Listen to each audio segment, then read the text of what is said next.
En el nombre del Padre, y del Hijo, y del Espíritu Santo. Amén. Dios te salve María, llena eres de gracia, el Señor es contigo. Bendita tú eres entre todas las mujeres, bendito es el fruto de tu vientre, Jesús.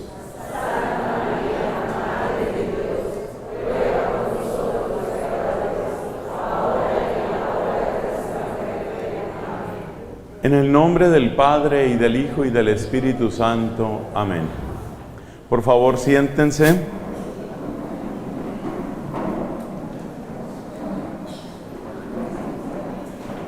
Amados hermanos, este es un encuentro, este es un retiro espiritual para conocer y vivir el poder del Espíritu Santo. Conocer y vivir el poder del Espíritu Santo. Hemos tenido 2 predicaciones y estamos empezando la tercera. En nuestra primera predicación, ¿qué fue lo que dijimos? Pues hemos comentado de la predicación que tuvo el apóstol San Pedro en el capítulo 2 del libro de los Hechos de los Apóstoles. Nos interesa muchísimo ese pasaje, porque Hechos de los Apóstoles capítulo 2 es el que nos está contando la efusión del Espíritu. Además, es el nacimiento de la iglesia. Nosotros como comunidad cristiana hemos nacido en Pentecostés. Y comentábamos en nuestra primera predicación que Pedro tiene una frase muy especial ahí. Pedro dice: escapad de esta generación perversa. Porque se reunió una gran multitud cuando vieron lo que estaba sucediendo en el cenáculo, allí donde estaban reunidos los apóstoles. Y Pedro les dice: escapad de esta generación perversa. Y por eso nos detuvimos a buscar qué significa ese verbo escapar ahí. Nos dimos cuenta de que el verbo escapar a veces significa huir de un castigo merecido, como cuando decimos que un prisionero se escapó de la cárcel. Pero ese no puede ser el sentido aquí, porque Pedro mismo muestra que el castigo sí cayó sobre la persona de Cristo, que lo soportó en la cruz, y cae también, pero ya sin amargura, sino con dulzor, cae en el corazón del que se arrepiente. Esa experiencia yo se la recomiendo a todo el mundo, hay que pedírsela a Dios. Se llama quebrantamiento, es el dolor dulce, el dolor amoroso, un dolor que es muy profundo, pero que no destruye, sino que levanta el alma.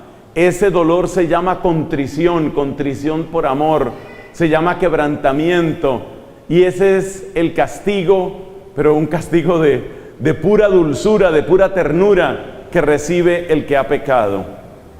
Bueno, entonces escapar no puede significar evadir el castigo. Escapar tampoco puede significar salir corriendo de miedo, porque los apóstoles mostraron que ellos pues no estaban prisioneros del miedo. De hecho, soportaron castigos, cárcel, insultos, calumnias, soportaron todo por Cristo, así que miedo no. Entonces, ¿qué significa escapar? Hay que entenderlo en la clave de lo que nos muestra el Salmo cuando dice: la trampa se rompió y escapamos. Escapar significa: Cristo ha roto tus cadenas. Escapar significa: eres libre, levántate y anda. Eso es lo que significa. Ya tus cadenas están rotas.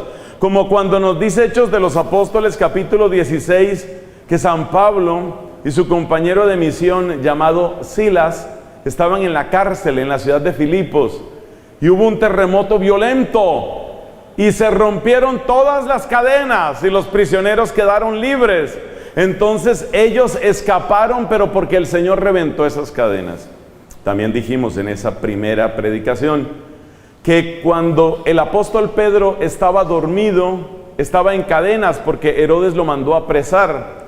Y comentábamos que esas cadenas fueran rotas por el poder de Dios, pero Dios tuvo primero que despertar a Pedro. Y por eso dedicamos en esa primera charla toda una reflexión sobre lo que significa ese estar dormidos.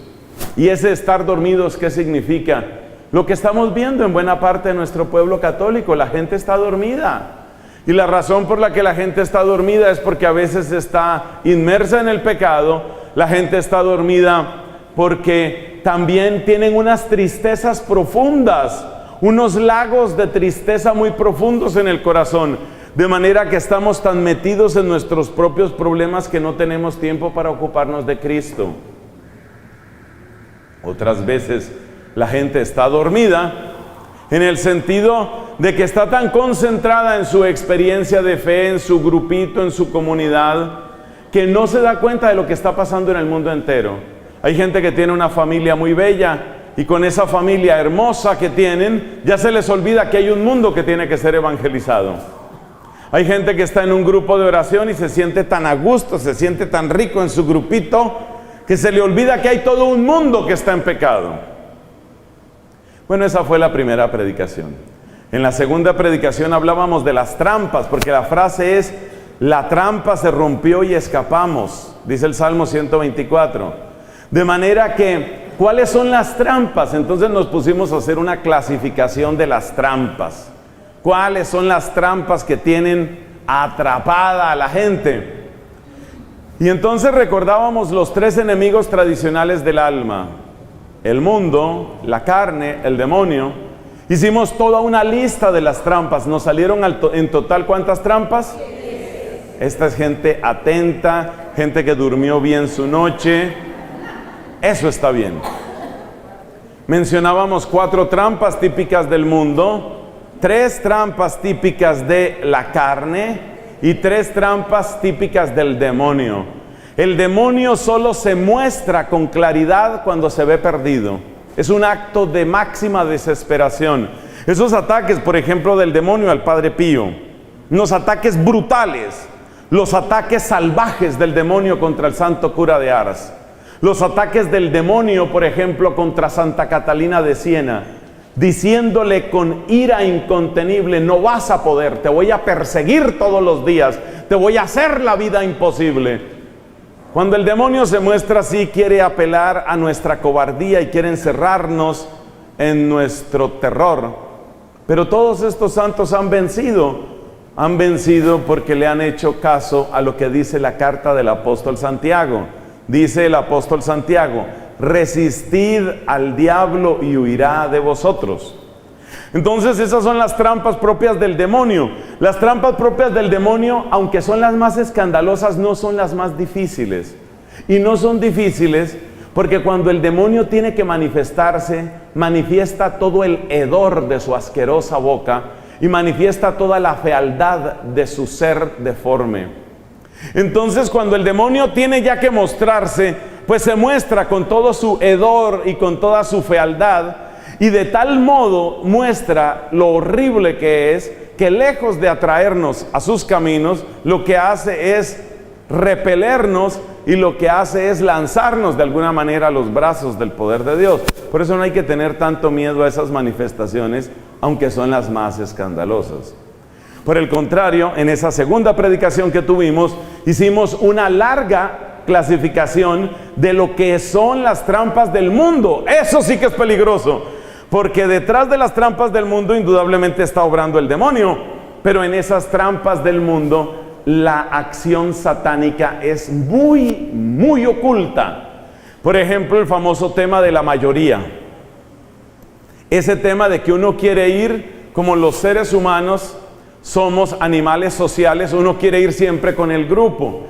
Entonces, claro, especialmente en la niñez y en la juventud, es algo muy difícil eso de permanecer fiel, porque resulta que la gente que te rodea, la gente que está cerca de ti, normalmente o con demasiada frecuencia es gente que va en una dirección contraria al querer de Dios. Entonces, si todos tus amigos son vulgares, son obscenos, no les interesa la oración, si todas tus amigas tienen 2, 3 novios, tienen por allá un novio casado, que es el que me sostiene, y otro novio soltero, que es el que me alegra, entonces, cuando tienen ese tipo de desórdenes tus amigas, y cuando el aborto no es un problema, pues resulta que estar ahí, pero no vivir así, es muy difícil. Muy difícil. Ese es el problema de la mayoría. Bueno, las demás trampas ustedes las pueden ver, porque esto, como ustedes notan, se está grabando. Ustedes lo pueden ver en mi canal de YouTube, que está a servicio de todos ustedes. Por supuesto, todo ese material está accesible de manera gratuita. Precisamente por eso las colaboraciones que ustedes dan en estas misiones sirven para eso, para que este material se pueda difundir. Son más de 3,600 videos que ya están en mi canal de YouTube. Gracias a Dios nuestro Padre, estamos a punto de alcanzar en este mes de septiembre, si Dios permite, vamos a alcanzar 6 millones de visualizaciones en el canal de YouTube. Gracias a Dios, gracias a Dios. Entonces, ¿cómo se llama mi canal? Se llama Fray Nelson, escrito así como si fuera una sola palabra. Si tú entras a youtube.com o entras a tu aplicación de YouTube en tu celular o en tu tableta y pones el canal en el buscador de YouTube, pones Fray Nelson, así en una sola palabra, te sale mi canal. Hay más de 3,600 videos y tanto las dos predicaciones que ya hemos tenido como esta predicación van a quedar ahí. De modo que usted puede volver a escuchar estas palabras. Es muy importante que ustedes las vuelvan a escuchar, es importante que las oigan en familia. Esto hay que oírlo en familia. Esto hay que llevarlo al salón de clase, esto hay que llevarlo al grupo parroquial. Yo quiero darle públicamente el agradecimiento a la Asociación Católica Jesús en Ti Confío, quien me ha invitado para esta predicación, para este retiro, porque gracias a ellos estas predicaciones no solo les van a quedar a ustedes, sino a miles de personas en el mundo. Esa es una buena noticia. Bueno, entonces fíjate de qué hemos hablado. Primero hablamos de que los católicos estaban dormidos y luego hablamos de las trampas. Esos han sido los dos grandes temas en las dos charlas que hemos tenido. Ahora pasamos a la tercera predicación. La tercera predicación, ¿a qué se refiere? Por supuesto se refiere a la respuesta de Dios ante las trampas que nos presenta el mundo. Las trampas que nos presenta la carne. ¿Cuál es la trampa típica de la carne? La trampa típica de la carne es la comodidad. Estoy seguro que había personas que querían llegar temprano aquí, pero ¿qué les pasó? ¿Qué les sucedió? La comodidad. Se encontraron con un trancón entre la sábana y la sobresábana. Y atascado, yo sé que había atascado, sí, pero es que antes del trancón de la 33 había otro trancón. Es el trancón ahí, es que esta sábana no me deja. Entonces la pereza, la comodidad. Mire, yo lo he visto en varias ciudades. Una vez estaba predicando un retiro en Los Ángeles, en California, y pasamos temprano un domingo, así como hoy, pasamos temprano por un cierto lugar y había una fila de gente en la calle. Algunas de esas personas con chaquetas, se veía que estaban preparados para el frío, pero no era que hiciera tanto frío, resulta que habían pasado la noche en la calle. ¿Y por qué habían pasado la noche en la calle? ¿Era que iban a regalar leche? No se trata de regalar, iban a vender el último modelo de un celular que se llama iPhone. Y la gente pasa la noche en la calle, ¿para qué? Para ser de los primeros que compra ese teléfono. 7 horas después, 7 días después o 7 semanas después, siguen vendiendo el mismo teléfono. Pero pasan la noche en la calle por la sola experiencia de agarrar el teléfono y decir, soy de los primeros que tiene el teléfono. No tengo nada contra esa empresa, por supuesto, pero estoy mostrando lo que eso significa. Curiosamente, el mismo año tenía otro retiro en Madrid y me encuentro a otros haciendo fila, pero no estaban haciendo fila por el iPhone, estaban haciendo fila por la final de no sé cuál de tantas copas que existe, que el Real Madrid jugaba contra no sé quién. La gente pasaba la noche, tenían tiendas de campaña y pasaban la noche en la calle. Para eso no tienen pereza, para eso no. Vamos, que hay una sesión de evangelización. ¡Ay, me salió un dolor terrible! Tengo un agotamiento. Le salen todos los problemas. Eso es en el fondo trampa ¿de qué? De la carne, la carne. Bueno, pero no repitamos más de la predicación y avancemos con nuestro tema. Ha terminado nuestro resumen de la primera charla, que es sobre el tema de estar dormidos. Y sobre la segunda charla, que es sobre el tema de las trampas. O sea que ahora vamos a hablar de cómo Dios nos da su auxilio para vencer esas trampas. Dios nos auxilia, Dios nos da victoria sobre esas trampas. Y esa victoria nos la da en el nombre de Cristo, y esa victoria nos la da con el poder del Espíritu Santo. Eso es lo que vamos a ver ahora. Bueno, para hablar de la victoria de Dios, un buen ejercicio es recordar a un gran santo de nuestra Iglesia Católica, tal vez el más grande teólogo que ha tenido la Iglesia, que se llama Santo Tomás de Aquino. Santo Tomás de Aquino se hizo la misma pregunta que muchas veces ustedes y yo nos hemos hecho. Esa pregunta es: ¿por qué la gente escoge lo malo en vez de lo bueno? ¿Por qué eso sucede? ¿Por qué hacemos las cosas mal? ¿Por qué, aunque en el fondo del corazón y la conciencia uno sabe que existe algo que se llama el bien, por qué uno escoge el mal? Santo Tomás le dedicó comparable tiempo, un tiempo notable le dedicó a ese problema. El problema de por qué nosotros muchas veces escogemos lo malo. ¿Qué es lo que sucede en nosotros para que escojamos lo malo? Y llegó una respuesta que yo la voy a traducir aquí en un lenguaje muy sencillo, porque él se expresa siempre con una gran formalidad y con una gran exactitud, en un lenguaje muy técnico y a veces filosófico. Santo Tomás de Aquino llega a esta respuesta: uno escoge las cosas malas porque hay algo bueno en ellas. Oiga esa respuesta tan inteligente. Uno escoge lo malo porque lo malo no se presenta como malo, sino porque uno encuentra algo bueno en ello. Por ejemplo, me gusta robar. Robar en sí mismo no es lo que me gusta. Lo que me gusta es el bien que encuentro en lo robado. Por ejemplo, si voy a hacer un desfalco, el hecho mismo del desfalco no es lo que me gusta. Lo que me gusta, lo que me atrae, es el bien parcial, el bien incompleto pero real que aparece en ese dinero. Entonces, la frase de Santo Tomás, para quienes están tomando apuntes, que ya son más personas, yo reconozco a los que vinieron hoy por primera vez porque llegaron sin libreta, llegan siempre con cara de despistados, de aquí, ¿qué sucede aquí? Siéntanse a gusto, no se sientan mal, simplemente tomen apuntes donde puedan. La frase entonces es: uno escoge el mal en razón del bien. Es decir, porque uno encuentra un bien. La persona que se droga, ¿por qué se droga? Porque encuentra un bien. ¿Cuál bien? Se siente elevado, se siente delicioso, se siente rico, se siente increíble. Luego ya el aterrizaje va a ser horrible, pero por lo pronto se siente delicioso.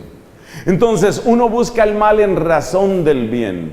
Uno siempre busca algo bueno. Entonces Santo Tomás da un paso más y hace esta afirmación, que para mí es una de las más audaces de este gran teólogo de nuestra Iglesia Católica. Entonces Santo Tomás llega a afirmar lo siguiente: hay algo que la voluntad humana no puede dejar de desear. El bien. Porque incluso en lo malo, en realidad estamos buscando algo bueno. Lo que pasa es que lo buscamos de una manera desordenada, lo buscamos de una manera inapropiada, lo buscamos de una manera equivocada, pero en el mal estamos buscando algo bueno. Y esta frase es muy importante porque es la que nos ayuda a entender en dónde empieza la liberación del cristiano. Yo espero que estas palabras puedan ser de gran provecho para ti. Entonces mira, primera frase de Santo Tomás: buscamos lo malo porque encontramos algo bueno ahí. Algo bueno. Segunda frase: entonces hay algo que la voluntad humana no puede dejar de querer. Siempre estamos queriendo el bien, siempre. Lo que sucede es que lo buscamos mal. Por ejemplo, yo quiero sentirme fuerte. ¿Eso es bueno? Pues sí, porque es la afirmación de mi propio ser. Para sentirme fuerte, voy a romperle la cara a este señor. Porque yo siento que al reventarle la cara a ese tipo, yo soy fuerte. Seguramente esa no es la mejor manera de yo sentirme fuerte, pero estoy buscando algo bueno, solo que lo estoy buscando mal. Entonces viene esta definición extraña del pecado. El pecado es buscar algo bueno, pero buscarlo mal. O todavía más cortico para los que gustan fórmulas compactas. El pecado es buscar mal el bien. Oiga lo que es la genialidad de Santo Tomás de Aquino. El pecado es buscar mal el bien. O sea, buscar algo bueno, pero buscarlo de mala manera. Entonces yo quiero ser feliz. ¿Cómo quiero ser feliz? Voy a conseguirme una novia. Pero quiero ser más feliz. 2 novias, 3 novias. ¿Ve? Entonces ya el tipo se equivocó. Ya el tipo se equivocó. Está buscando algo bueno, pero lo está buscando mal. ¿El pecado qué es? Es buscar mal el bien. ¿Qué frase? Él no la dice exactamente de esa manera. Repito que esta es mi traducción, pero esto proviene de la enseñanza de Santo Tomás sobre la voluntad humana. Alguno de ustedes que tal vez sea profesor, que tal vez sea filósofo, que tal vez sea interesado en estos temas con mayor profundidad dirá, yo quiero ahondar en eso. ¿Dónde puedo conocer más? Vaya a la Suma Teológica de Santo Tomás y vaya a la primera parte de la segunda parte. La Suma Teológica de Santo Tomás tiene 3 partes, 3. Primera, segunda y tercera. Pero la segunda parte de la Suma de Santo Tomás es muy grande. Y el mismo Santo Tomás la dividió en 2. Entonces, la segunda parte de la Suma Teológica de Santo Tomás se divide en la primera parte de la segunda parte y la segunda parte de la segunda parte. Este tema que le estoy diciendo, este tema sobre la voluntad humana, se encuentra en la primera parte de la segunda parte. Usted puede encontrar esto en internet, usted puede encontrarlo en archivo PDF gratuito y puede estudiar todo este tema. Es largo, pero usted puede buscar en el índice los temas sobre la voluntad y usted puede encontrar lo que dice Santo Tomás sobre la voluntad humana y se encontrará con esa enseñanza sorprendente. La voluntad humana tiene algo que no puede dejar de querer. Lo que la voluntad humana siempre quiere es el bien. Lo que pasa es que a veces lo quiere mal. Quiero ser feliz. ¿Eso es malo? No, es bueno. Entonces tengo derecho a ser feliz. Sí. Entonces tengo derecho a tener 8 novias. No. Porque su felicidad, usted tiene derecho a buscarla. Pero resulta que el bien hay que buscarlo bien. Cuando usted busca bien el bien, tiene santidad. Cuando usted busca mal el bien, tiene pecado. ¿Qué opina de ese esquema tan bonito? Usted estaba escribiendo, no se desanime, hombre. Le repito, miren. Cuando usted busca bien el bien, eso se llama santidad. Cuando usted busca mal el bien, eso se llama pecado. Hoy, por ejemplo, tenemos regocijo en la Iglesia Católica porque una mujer nacida en Macedonia de origen albanés que se santificó trabajando en la India es reconocida oficial y definitivamente como santa de la Iglesia Católica. Se llama Santa Teresa de Calcuta. Démosle la gloria a Dios con un sonoro aplauso por la proclamación de Santa Teresa de Calcuta.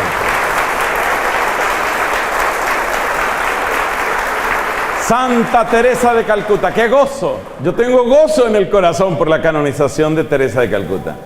Bueno, Santa Teresa de Calcuta, ¿qué es un santo? Un santo es el que buscó bien el bien. Y entonces un pecador miserable, bellaco, ¿qué es? Es uno que buscó mal el bien. Pero siempre buscamos el bien. ¿Ya se lo aprendió?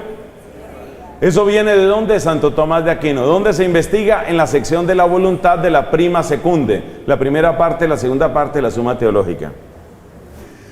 Bueno, armados con esa explicación brillante, bella que nos da Santo Tomás de Aquino, a quien Dios tiene en su gloria, armados con esa explicación, vamos a ver cómo actúa la liberación de Dios. ¿Qué es lo que se necesita? Acuérdate las 2 predicaciones que tuvimos. Dijimos que es necesario despertar y que es necesario reconocer las trampas. Esas fueron las dos predicaciones que tuvimos. Despertar y reconocer las trampas. Bueno, siendo las cosas así, entonces descubrimos algo que es muy importante. El despertar es la luz de Cristo. Y el corregir la búsqueda del bien es la obra del Espíritu. La luz aclara, el fuego transforma. La luz esclarece, el fuego transforma. La luz, el logos, Cristo. El fuego, el pneuma, el Espíritu. Los padres de la iglesia, antiguos, doctos, santos, pastores que tuvo nuestra iglesia católica en los primeros siglos, hablan del Hijo y del Espíritu como los dos brazos de Papá Dios. Un verdadero abrazo a uno se lo dan con los dos brazos. Esos abrazos así como de ladito, eso no. Abrazo, abrazo, que se llame abrazo, me abrazaron. Y Papá Dios en su misericordia nos ha abrazado. ¿Y nos ha abrazado cómo? Con el Hijo y con el Espíritu. Oiga, dígame si eso no es bonito. Si ustedes fueran santos, que para allá van pero no han llegado, estarían llorando de alegría en este momento con esa frase. Papá Dios me abrazó con el Hijo y con el Espíritu. Esa es la obra divina. ¿Qué es lo que hace el Hijo? El Hijo es el Logos, la palabra. ¿Qué es lo que hace la palabra? Ilumina. El Logos, Cristo, la palabra, me ilumina, iluminándome me despierta. Por eso dice el apóstol San Pablo, me parece que es en 2 Timoteo, despierta tú que duermes y te iluminará Cristo. El Cristo, el ungido, ese es el que con su palabra me despierta. Pero téngase en cuenta que cuando hablamos de la palabra de Cristo, no hablamos solamente de los discursos de Cristo. Cristo me despierta porque sus llagas me despiertan. Cristo me despierta porque el rojo de su sangre me despierta. Cristo me despierta porque su cruz me despierta. Cristo me despierta porque la pureza y la luz de sus ojos me despierta. Acuérdate que Él no solamente dijo palabras, sino que Él es la palabra. Entonces Cristo es el Logos. Y el Logos que es Cristo me despierta. Y el Logos que es Cristo me permite encontrar que estoy buscando mal el bien. ¿Está uniendo todos esos puntos en su cabeza? Le repito. Fíjate lo que aprendimos hoy de Santo Tomás. Toda criatura humana, Santo Tomás aplica esto también a los ángeles. Toda criatura humana busca siempre el bien. Pero hay una diferencia. Un santo es el que buscó bien el bien. En cambio, un miserable pecador, que puedo ser yo, es el que ha buscado mal el bien. Entonces lo primero que yo necesito es que alguien me ilumine para dos cosas. Para que yo reconozca cuál es mi verdadero bien y para que yo reconozca que estoy buscando mal el bien. ¿Y quién es el que me da esa luz? Jesucristo. Jesucristo. Jesucristo es el que me ilumina con tal intensidad que yo me doy cuenta de cuál es mi verdadero bien y por consiguiente me doy cuenta de que he vivido buscando mal el bien. Hay una frase de San Agustín que con muchísima frecuencia la cito en los retiros. No va a ser la excepción en este caso. Esa frase se encuentra en su libro Confesiones. En las Confesiones de San Agustín leemos la siguiente frase que es muy famosa. Tarde te amé, hermosura tan antigua y tan nueva. Así le habla Dios, así le habla San Agustín a Dios, lo llama hermosura. Esos santos son grandes por todas partes, ¿no? Qué cosa tan bonita llamar a Dios hermosura. Tarde te amé, hermosura tan antigua y tan nueva, tarde te amé. Y más adelante dice, tú estabas adentro de mí como conciencia, adentro de mí como poder que me sostiene en el ser. Tú estabas adentro de mí y yo afuera. Mire ese juego. Tú estabas adentro de mí, yo estaba afuera de mí, dice San Agustín. Afuera de mí, ¿qué quiere decir? Él mismo lo explica. Deforme como era, deforme por el pecado, deforme como era, me lanzaba sobre aquellas cosas que si no estuvieran en ti no existirían.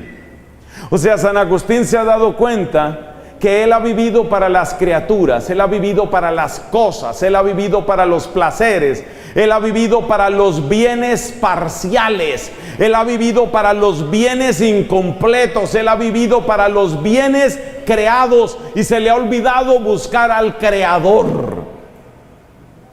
Entonces, cuando llega Dios a su vida, las cosas cambian. Y San Agustín lo describe con estas palabras poéticas que se encuentran en el libro de las Confesiones. Por favor, leer el libro de las Confesiones, lean cosas serias, lean cosas que sirvan. Mire lo que dice San Agustín. Hablaste y gritaste y quebrantaste mi sordera. Me iluminaste y curaste mi ceguera.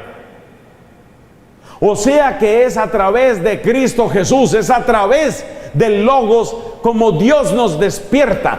Es la palabra de Cristo, son los milagros de Cristo, son los exorcismos de Cristo, pero sobre todo, son las llagas de Cristo, es la sangre de Cristo la que nos despierta.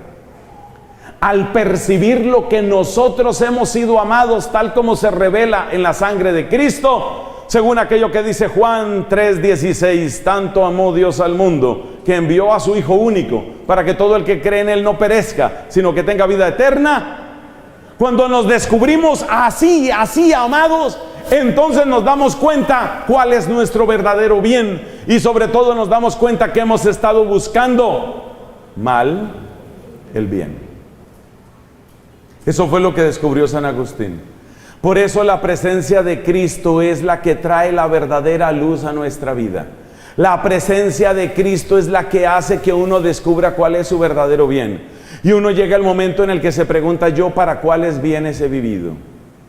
¿Para cuáles bienes he vivido? Entonces una persona puede decir, bueno, yo he vivido para tener un cuerpo perfecto. Pero ese cuerpo perfecto después quedará reducido a su mínima talla, quedará reducido a talla 2 o talla 3, que es la talla de los huesos, ¿no?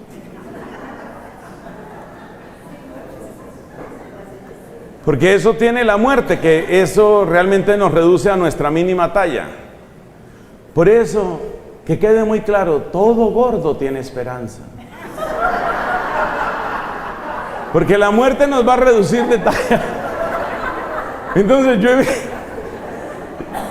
yo he vivido para mi cuerpo, para tener un cuerpo bonito. Si has vivido para tener un cuerpo bonito, has vivido solo para tener un cadáver bonito. ¿A qué le he dedicado mi vida? ¿A qué? ¿A un pedazo de cuero que se llama piel? ¿A eso le he dedicado la vida? Esa piel, no importa cuántos quintales de botox usted le inyecte, llega el momento en el que no aguanta más. ¿Para qué he vivido? ¿En qué he gastado mi vida? Cuando llega Cristo a nuestra vida, suceden cosas maravillosas porque entonces Él nos despierta.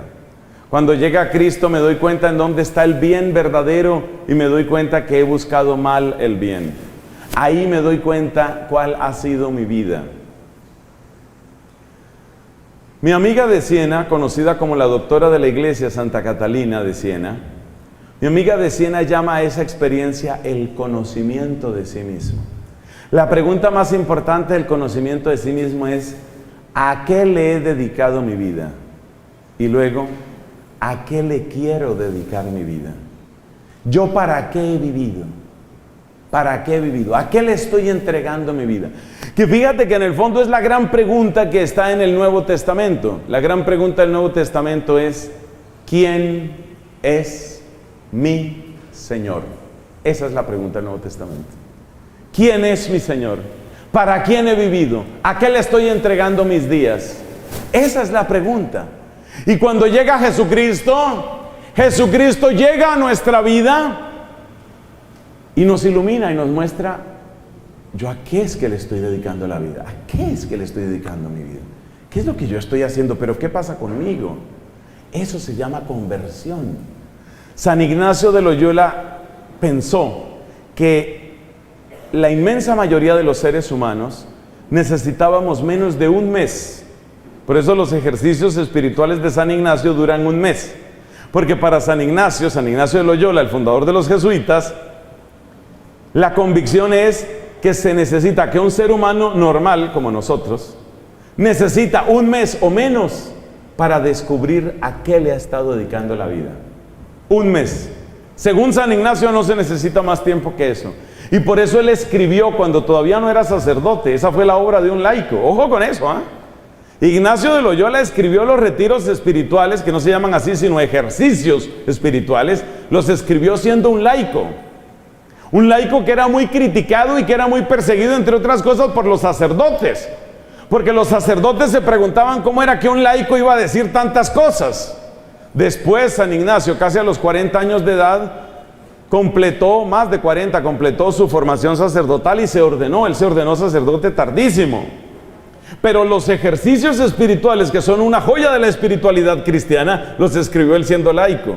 San Ignacio de Loyola estaba convencido de que un ser humano necesita menos de un mes para despertar.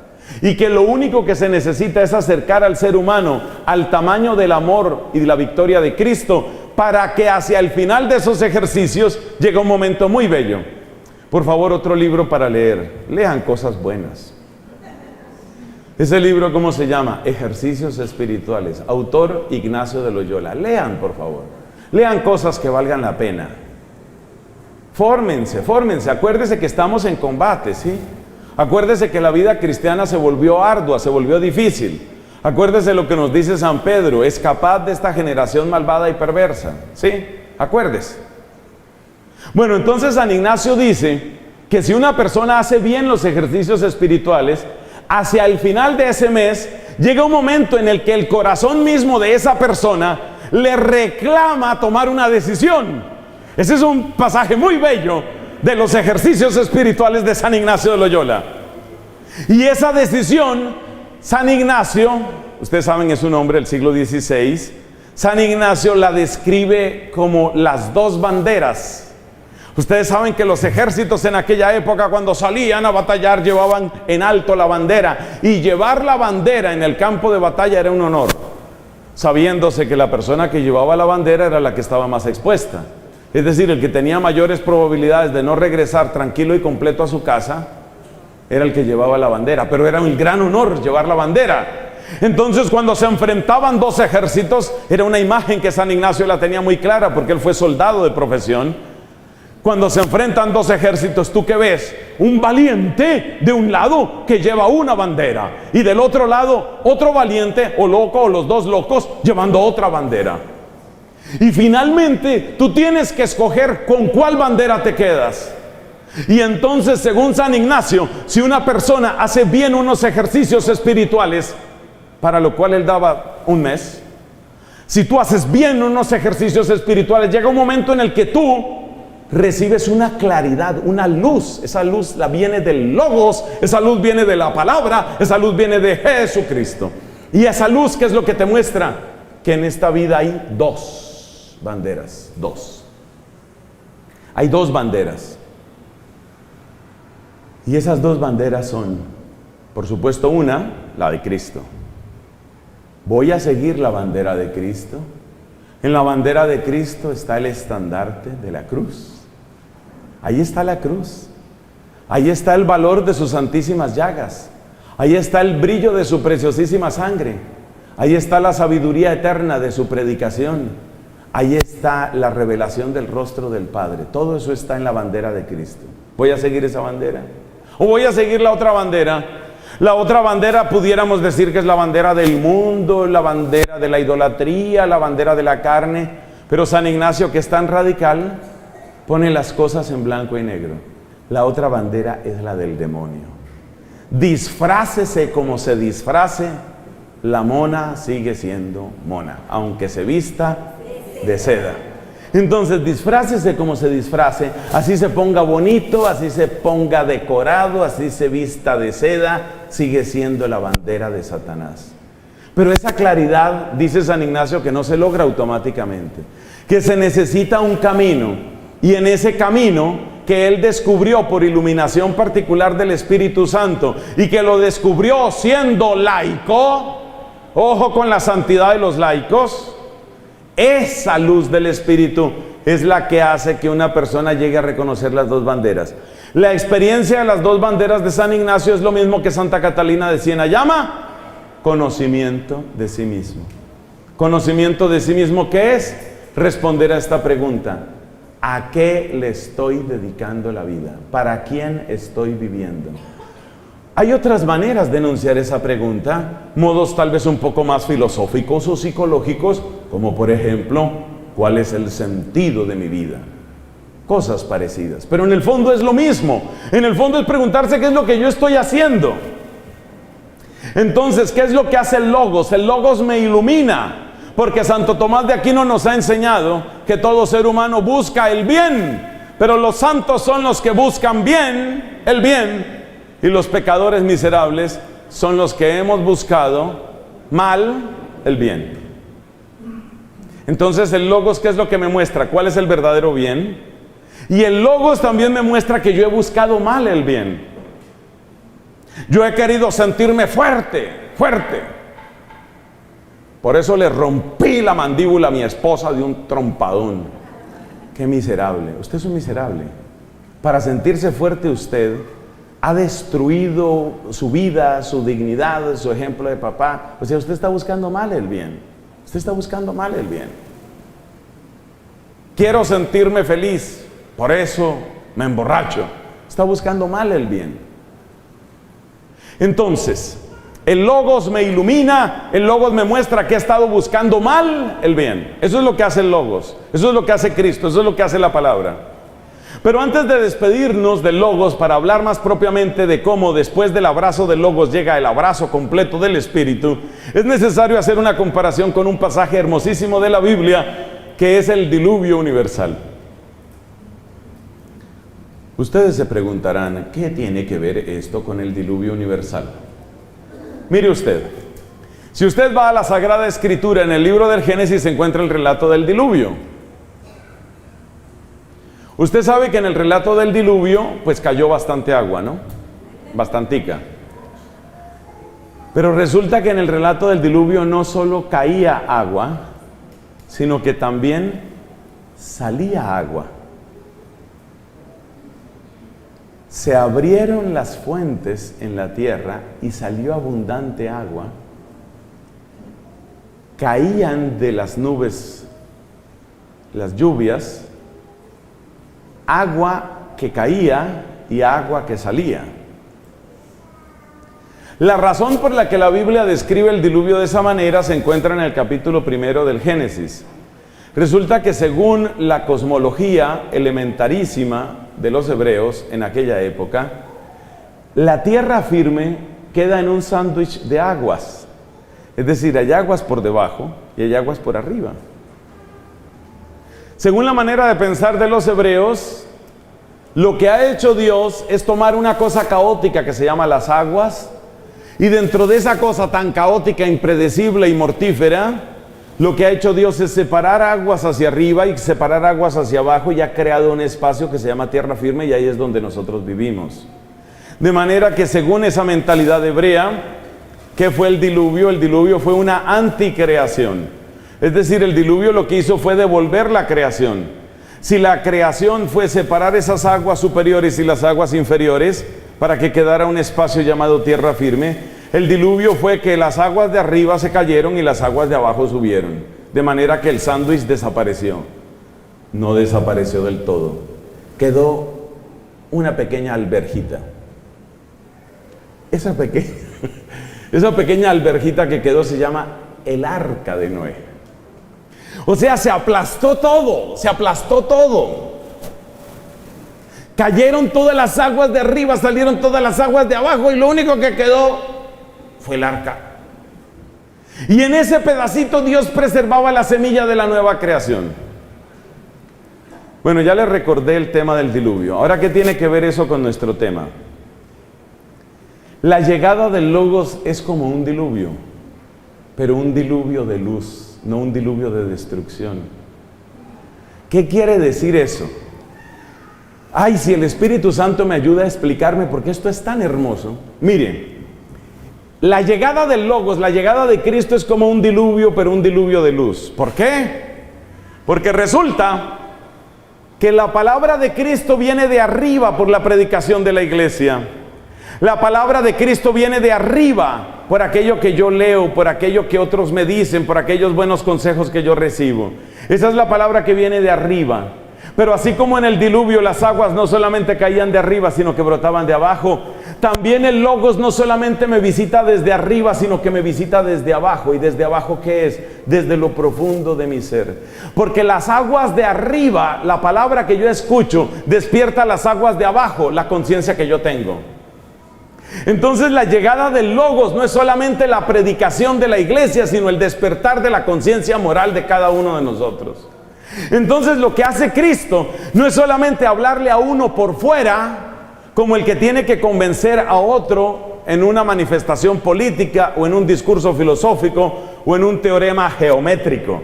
La palabra de Cristo no es solamente un Logos que baja como el que me tiene que convencer a base de razones. La palabra de Cristo es un diluvio de luz. La llegada de Cristo es un diluvio de luz que al mismo tiempo me ilumina por fuera y me despierta por dentro. Esa es la maravilla de Cristo. Por eso el poder de la palabra de nuestro Señor Jesucristo es impresionante, porque el poder de la palabra de Cristo hace que tú sientas que te están hablando por fuera y te están hablando por dentro. Porque el diluvio no solamente era agua que caía desde arriba, sino agua que salía desde dentro. Así es Cristo, es un diluvio de luz. El Cristo, cuando llega a tu vida, no solamente es una palabra que te convence. Eso explica lo que dice el apóstol San Pablo en la primera carta a los Corintios, capítulos 1 y 2, cuando habla de la sabiduría. Hablando de la sabiduría, dice Cristo, dice San Pablo, dice, nuestra predicación no fue con persuasiva sabiduría humana. Es decir, no fue simplemente un torrente de palabras que cae sobre ti. Lo más importante, de hecho, de una predicación no son todas las cosas que yo diga aquí, ni todos los manoteos y los gestos que yo haga aquí. Eso no importa tanto. Lo importante no es la palabra que va llegando y descendiendo sobre ti. Lo importante es el despertar interior de tu conciencia moral. En el momento en el que tú sientes, me están hablando por dentro. En ese momento, el Logos ha triunfado en tu vida. Ese es el momento donde tú dices, realmente esto es verdad. Realmente esto es así. Esto es así. Esto es así. Cuando llega ese momento, sucede una cosa maravillosa, que la experimentaron, por ejemplo, los soldados del templo de Jerusalén, cuando los sumos sacerdotes les mandaron a atrapar a Cristo. Los sumos sacerdotes no querían ni poquito a nuestro Señor Jesucristo. Entonces, como había una guardia especial para el templo, mandaron a la guardia especial a que fueran a apresar a Cristo, que estaba predicando en el templo, en aquellos que fueron sus últimos días, vividos en Jerusalén. Entonces fueron a apresar a Cristo. Llegaron allá los soldados, pero como me gusta decir, cometieron un error. ¿Cuál fue? Se pusieron a escucharlo. Ya no pudieron atraparlo. Cristo los dejaba sin palabras, sin palabras. ¿Por qué Cristo tiene ese poder? Porque es la única persona que te puede hablar como el diluvio. Acuérdate, el diluvio caía y salía, ¿no? Así es Cristo. El diluvio nos cuenta que caía el agua y salía de dentro. La palabra de Cristo cae cuando te predica el sacerdote, el misionero, el catequista, el buen amigo que te da un buen consejo, la buena amiga que te exhorta a ser obediente al Señor. La palabra de Cristo cae sobre ti, pero la gran diferencia ¿cuál es? que el filósofo, el matemático, el político, el que me habla solo desde fuera. En cambio, Cristo, hay un momento en el que me está hablando por fuera y por dentro. Y esa experiencia de que la palabra que oigo es la palabra que siento, la palabra que me dan es la palabra que me brota, esa experiencia es la que deja radicalmente sin palabras a los demás. Les tengo una buena noticia a los evangelizadores. Que fue un don absolutamente único de nuestro Señor Jesucristo, esa capacidad de hablar al mismo tiempo por fuera y por dentro de la gente, esa capacidad se la dio Cristo también a sus predicadores. Y tenemos varios ejemplos de personas que han tenido ese don, de personas que han podido hablar con esa misma fuerza del Señor. Oiga, qué cosa tan linda. Un don que es propio de Cristo, Él no lo retuvo para sí, sino que lo comparte con sus misioneros. Por eso el mismo Cristo les anunció: yo les daré palabras a las que nadie podrá resistir. ¿Y cuáles son esas palabras? Pues este tipo de lenguaje que funciona adentro y afuera al mismo tiempo. ¿Tenemos algún testimonio de personas que hayan tenido ese don? Sí. El primero de los mártires de la Iglesia Católica, conocido como Esteban. Correcto, por eso se le llama el protomártir, el primer mártir. ¿Qué nos dice la Biblia sobre Esteban?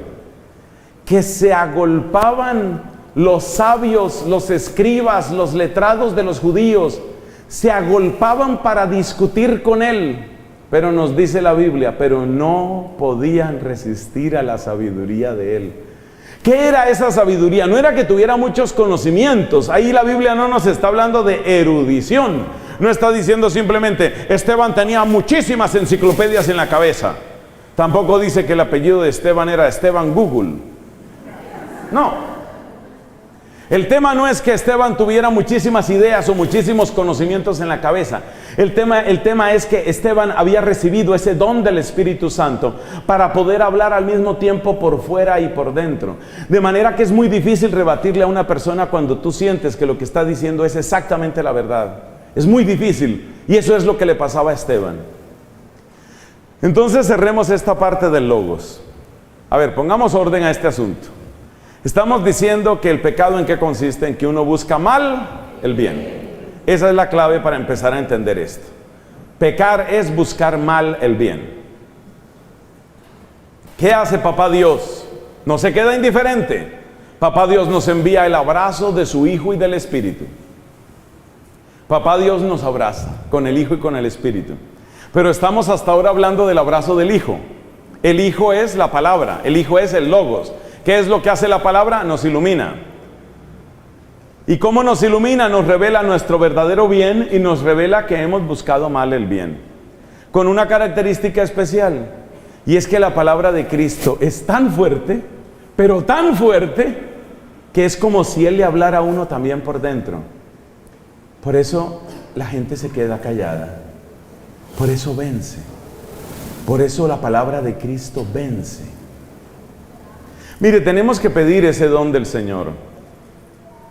A mí me da mucho pesar cuando algunos papás dicen, yo ya no sé cómo hablarle a mi hijo. Ya no sé cómo hablarle a mi hija. Algunos de nosotros, predicadores, sufrimos porque personas a las que amamos sentimos que no nos están escuchando, que no nos reciben, que son obstinados en sus malas sendas. Bueno, nos toca pedirle más a Dios. Dale a mis palabras esa fuerza, esa eficacia que solo tú tienes. Porque el que tiene la eficacia de la palabra de Cristo, habla al mismo tiempo por fuera y por dentro. Y es el único que puede convencer. Es impresionante. Otro ejemplo bonito está en Hechos de los Apóstoles, capítulo 10, cuando San Pedro está predicando en la casa de este hombre llamado Cornelio. Y Pedro predicaba por fuera, pero sucedió un milagro por dentro. Esta gente, incluso antes de que Pedro acabara de echar su discurso, empezó a sentir fuego de amor en el corazón y recibieron una efusión abundante del Espíritu Santo. Bueno, hermanos, pasemos a la parte del Espíritu. Ya sabemos que el Logos es el que nos muestra dónde está el verdadero bien, nos lo muestra en el valor de su preciosísima sangre, nos lo muestra en el drama de sus llagas espantosas, pero sobre todo nos lo muestra revelando su amor y revelando el rostro de Papá Dios. ¿Qué hace el Espíritu? Bueno, volvamos a la enseñanza de Santo Tomás.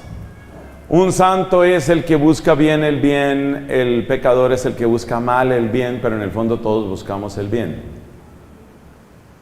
Bueno, entonces, ¿qué es lo que hace el Espíritu Santo? El Espíritu Santo lo que hace es muy sencillo, hace que yo ame bien el bien.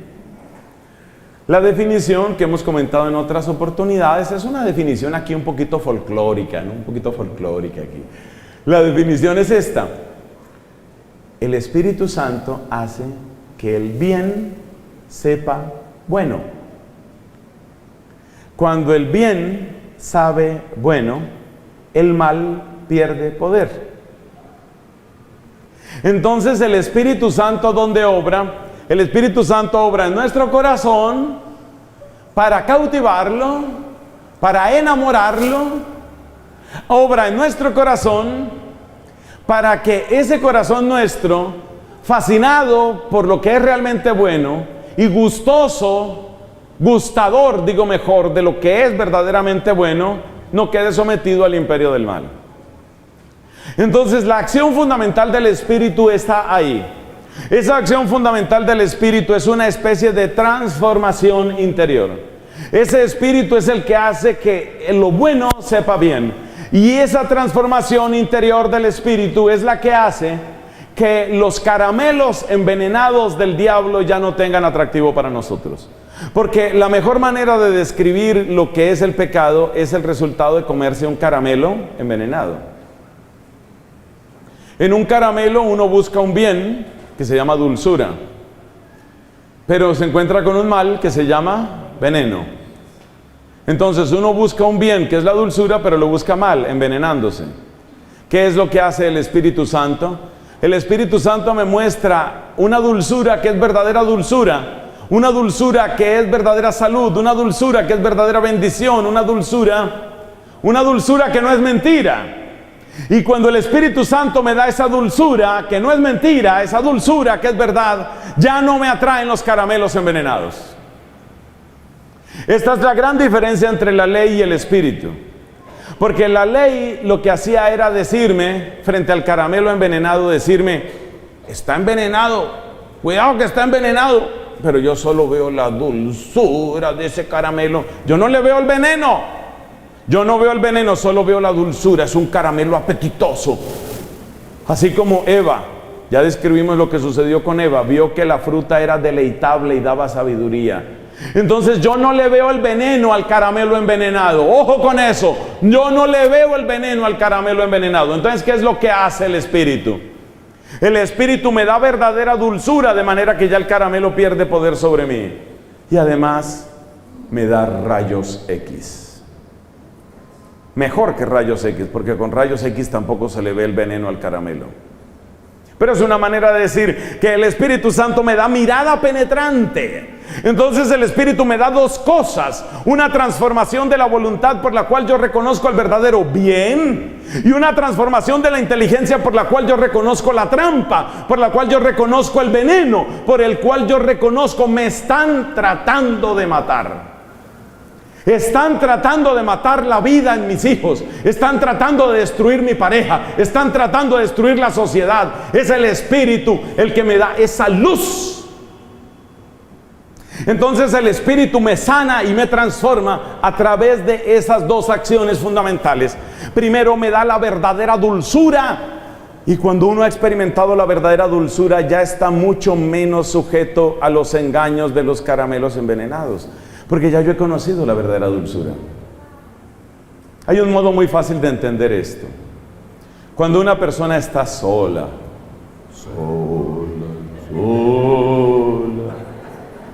Una persona que está sola, triste, deprimida, rechazada, marginada, falta de afecto y en la inmunda. Una persona de esas es muy fácil de tentar, Porque esa persona que está sola, desprotegida, como un pollito frío, se le aparece un gavilán y dice: yo te daré un poco de calor, mi tortolita. Entonces, el que no se siente amado, la que no se siente amada, fácilmente cae.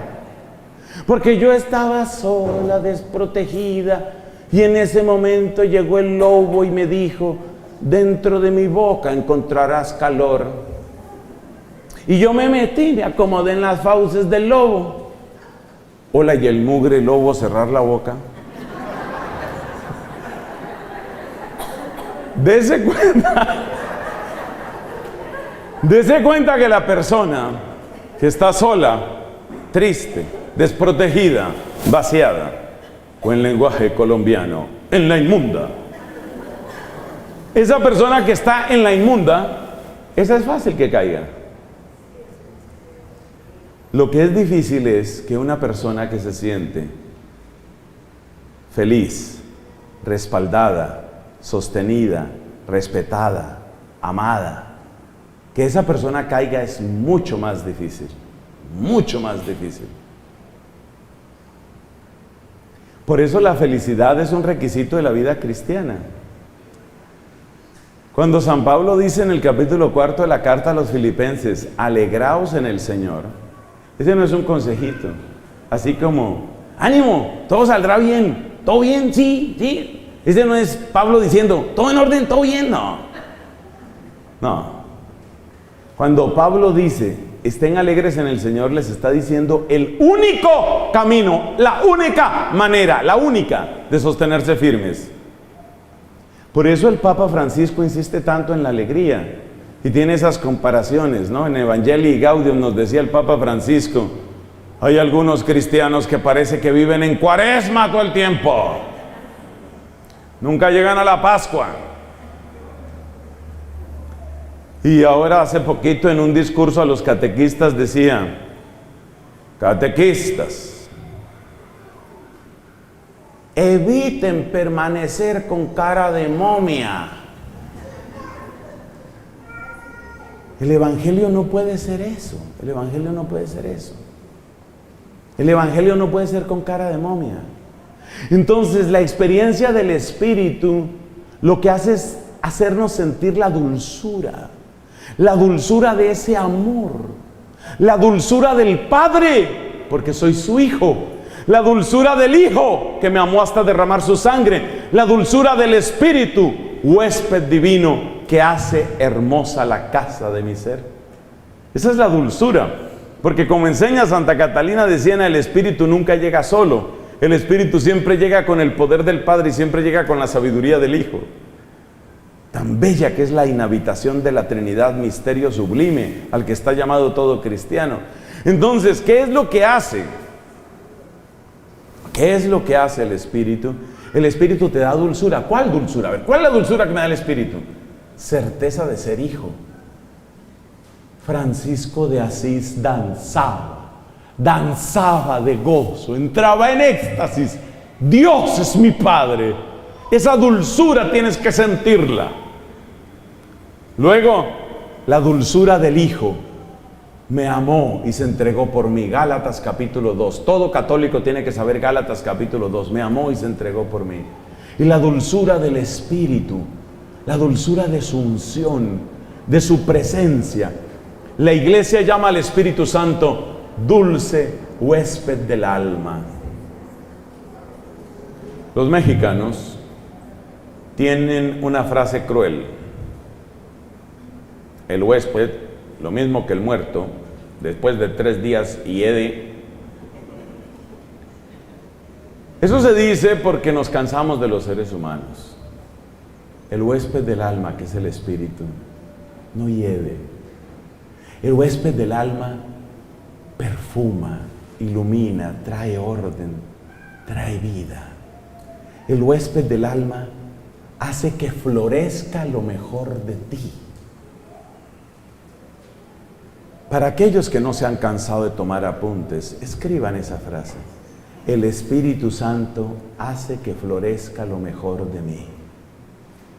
Entonces, ¿quién quiere despedirse de ese huésped que le trae paz, longanimidad, alegría, le trae fruto a mi vida? Lee los frutos del Espíritu Santo en Gálatas capítulo 5. ¿Quién quiere despedirse de ese huésped? Ese huésped que trae paz, que trae armonía, que trae... Entonces, ¿qué es lo que hace el Espíritu Santo? Me da esa experiencia de dulzura. Y el que habita en esa experiencia de dulzura, el que habita en esa experiencia de alegría, ese no quiere comer caramelos envenenados. No quiere comer caramelos envenenados. Si tú vas para tu casa donde sabes que te aguarda un maravilloso plato, cada uno pondrá ahí el nombre del plato que prefiere.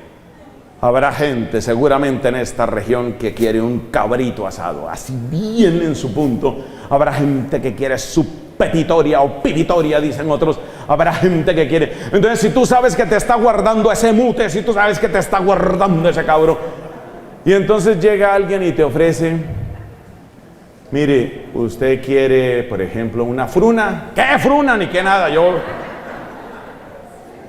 No tengo nada contra las frunas, ahora no me demanden porque el padre habla en contra de las frunas. Tampoco me demanden porque ahora me van a decir, los que ofrecen empanadas me van a decir, padre, nos dañó la venta, padre. Esta gente, ay, yo me la conozco, no la conociera yo. Entonces, ¿qué es lo que hace el Espíritu? El Espíritu te da una experiencia de dulzura que hace que ya no quieras caramelos envenenados. El Espíritu te hace saborear la fidelidad. Ya no quieres ser promiscuo. La ley solamente advertía, pero el caramelo seguía ahí. Y si ustedes le acercan bastante el oído al caramelo, oyen que el caramelo está hablando. ¿Qué dice? Comeme, comeme. Entonces, claro, usted mira el caramelo le habla, usted le habla al caramelo, ya eso se vuelve una relación prácticamente enfermiza entre el caramelo y usted. Usted termina comiéndose el caramelo. La ley lo único que decía era, ojo, ahí hay veneno, no haga eso. Y usted dice, pues sí, hay veneno, pero debe ser un veneno delicioso. Porque usted seguía deseando ese dulce. ¿Dónde trabaja el Espíritu? El Espíritu trabaja en el deseo, el Espíritu trabaja en la voluntad, el Espíritu trabaja en el amor. El Espíritu hace que usted experimente la dulzura de Dios. Y cuando usted ha experimentado la dulzura de Dios, usted ya no está encadenado a andar mendigando placeres, a andar mendigando gustos, a andar mendigando importancia, fama, aplausos o riquezas. Usted es una persona libre. Para ser libres nos ha liberado Cristo, dice San Pablo en su carta a los Gálatas. Usted es una persona libre. Entonces ya usted no es un mendigo, porque el Espíritu Santo le ha dado esa experiencia de dulzura. ¿Cuál es la experiencia básica de dulzura que le da el Espíritu Santo? El Espíritu Santo le da la siguiente experiencia de dulzura, le da la experiencia de el Padre. Soy su hijo. La dulzura del Hijo me amó hasta entregarse por mí. La dulzura del Espíritu me ha hecho criatura nueva. Pero además de la dulzura, el Espíritu Santo hace otra obra, que es darle a usted rayos X. Mejor que rayos X, le da una inteligencia penetrante, le permite reconocer el peligro, le permite reconocer la trampa. El Espíritu Santo le da olfato espiritual. Eso lo han perdido casi por completo el 90% de los católicos que yo conozco. Me da una tristeza cuando uno oye a algunos católicos, pues sí, pero es que de todas maneras el lenguaje de la inclusión y el lenguaje de género, pues hay que meterlo en todas partes, porque pues así toca ahora. ¿Usted no siente el hedor? Yo creo que de vez en cuando en una predicación debería permitirse, por ejemplo, esta palabra. Usted no siente el hedor, carajo. Usted no siente que eso apesta, usted no siente para dónde va eso, no siente. Usted no se da cuenta de lo que nos están haciendo. No, a mí me parece normal, a mí me parece que hoy una sociedad tolerante, pluralista, múltiple, donde todos cabemos, todos estamos incluidos. Todos estamos incluidos. Entonces usted no siente el hedor. No, yo no siento nada. ¿Ve? Ahora entiende usted por qué se necesita el Espíritu Santo. Y terminamos con la palabra que hemos mencionado tantas veces: sintonía. ¿Qué es lo que hace esa visión profunda? para reconocer dónde están los problemas, las trampas, las mentiras. ¿Qué hace eso? ¿Qué hace eso? Le da a usted sintonía con el querer del Padre, con el querer del Hijo, con el querer del Espíritu. El Espíritu Santo te pone en sintonía. El Espíritu Santo te redirige la antena de tu corazón para que llegues a descubrir exactamente dónde está la mentira. ¿Cómo es posible que haya católicos a los que haya que explicarles con plastilina? Mira, te voy a explicar.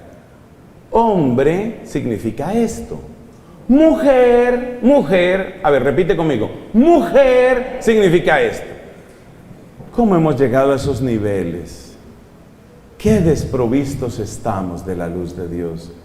Qué mal que está nuestra Iglesia Católica. Y ellos creen que son modernos. ¿No dice la Escritura que ese tipo de depravaciones están denunciadas hace mucho tiempo? Lee Romanos capítulo 1, léelo. Lee 1 Corintios capítulo 5, ahí están. Lee la primera carta a Timoteo, ahí está, todo eso está denunciado hace tiempo. Todo ese tema de transvestismo, de afeminamiento, de lesbianismo, de zoofilia, todo eso está hace rato, porque el pecado no sabe sino ser la fotocopia de la fotocopia de la fotocopia de la fotocopia de la fotocopia. El pecado no sabe sino repetirse, el pecado siempre es la misma degeneración. La ciudad de Pompeya estaba llena de pornografía, que no tiene mucho que envidiarle a la pornografía que consume mucha gente hoy. El pecado siempre ha sido lo mismo. ¿Por qué? ¿Por qué hoy tenemos que explicarle con plastilina a la gente? Hombre significa esto. Pareja significa esto. Matrimonio quiere decir esto. Qué tristeza, qué mal que estamos, qué mal que estamos. Pero bueno, no va a declinar nuestra alegría. Vamos a orar. Y vamos a pedirle al Señor que a medida que Él vaya entrando en nuestras vidas, nos dé esa palabras y sabiduría a la que nadie puede resistir como prometió Cristo. Vamos a pedir al Señor que nosotros nos llenemos de ese espíritu. Porque es que muchos de nuestros católicos están verdaderamente dormidos según el primer modelo de estar dormido que dijimos. De tal modo se han acostumbrado al pecado que todo les sabe igual. Todo les sabe igual. No, a mí me parece normal. Pues sí, da lo mismo. Todo da lo mismo. Que venga el poder del Espíritu, que nos sane, que nos transforme, que nos ilumine y seremos criaturas nuevas. Gloria al Padre, al Hijo y al Espíritu Santo.